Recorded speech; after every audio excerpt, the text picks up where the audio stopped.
Nothing like a wet stove in the morning. Okay, well, that was a fun storm last night. Around midnight, just all hell broke loose. The wind picked up and it was raining pretty hard. Now it's just coming off and on. As you can hear, there seems to be a fair amount of truck traffic on that road, so I'm not exactly looking forward to getting going. I am only about 20 some miles from Sydney here. I could actually make it into the hotel room tonight, which the rain kind of makes me want to do. But then I wouldn't get kind of like full value for my hotel room. So there is a lake and a little forested section I'll be going through before Sydney. I'm currently debating whether I want to stop there and then I could head into the hotel earlier the next day, get to enjoy that entire day, get a zero the next day, heal up my knee, and then I would be leaving for Meat Cove on the 21st, which would give me 9-10 days to make it up there, which should be plenty. I should be in the 5 to 7 day range if, my assumptions are correct. It just always bugs me to stop early for some reason. I basically like setups where I can just go for however long and then things work out and I get long days. You might notice there's a few more apples on the ground versus the video last night, and that's because these damn things have been coming down on me all night. I was actually nervous for a while when I was making coffee, really hoping one wasn't going to fall down and hit my coffee cup. I also had a bunch of deer huffing at me last night. I assume this is where they hang out, and so they were a little ticked off about me being in their sleep spot. Okay, the rain seems to have died back for the moment, so I'm packing up while I can get things just a little bit wet.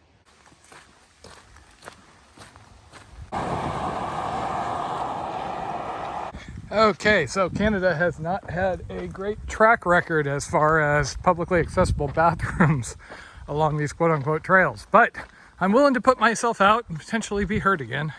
Actually, this is kind of cool up here.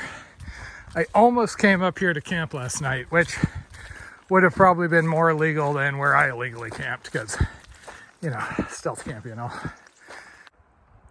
Every now and then I get back into a bunch of these colors and it's just spectacular. So a fair amount of truck traffic along this road. It's also surprisingly humid and sweaty. The rain's off and on. Temperature's gone up though. I'm actually having pack rash issues for the first time in quite a while. Okay, well, I guess that explains all the trucks, huh? Damn, but these colors are nice.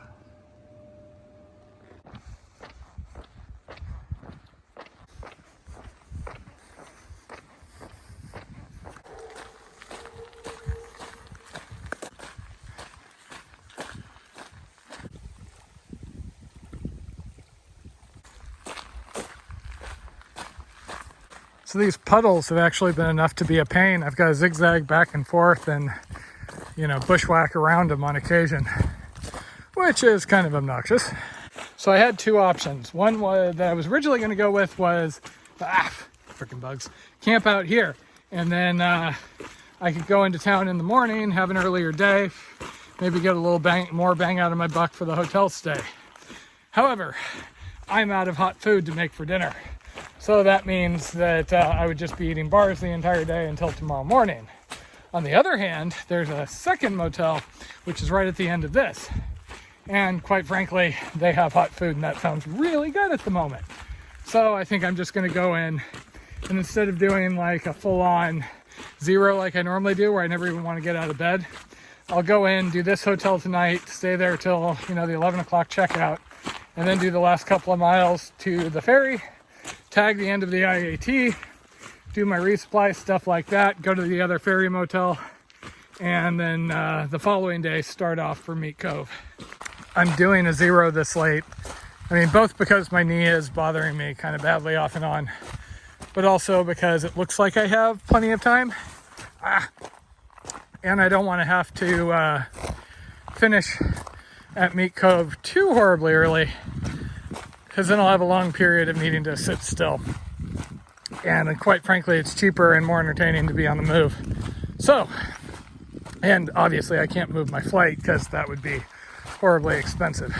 And so my goal at this point is to finish, with a day or two between Meat Cove and when I need to be at Halifax, just long enough to celebrate and then be on the move to the next stage here.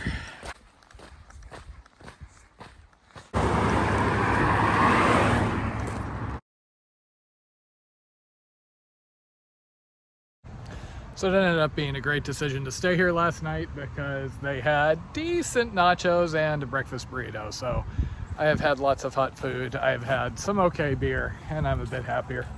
I very much don't feel like hiking today yet again, but good news is I only got a couple of miles. I'm gonna resupply, go tag the ferry, and then get a hotel down by the ferry. And then I'll take the road out towards Meat Cove in the morning.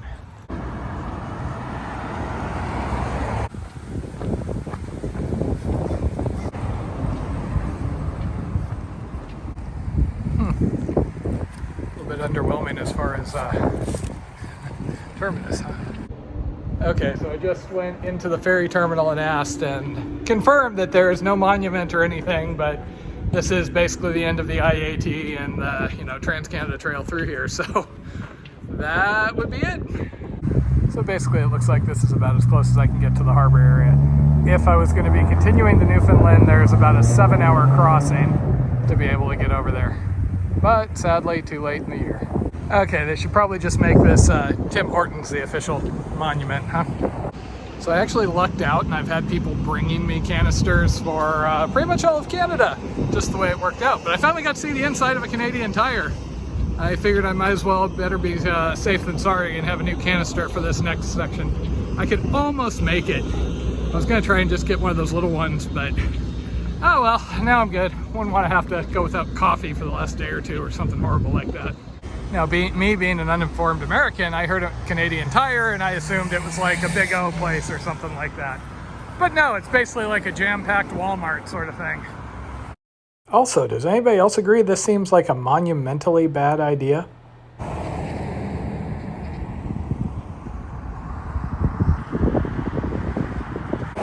So I'm planning to stay here today, but then tomorrow I'll be headed up that road.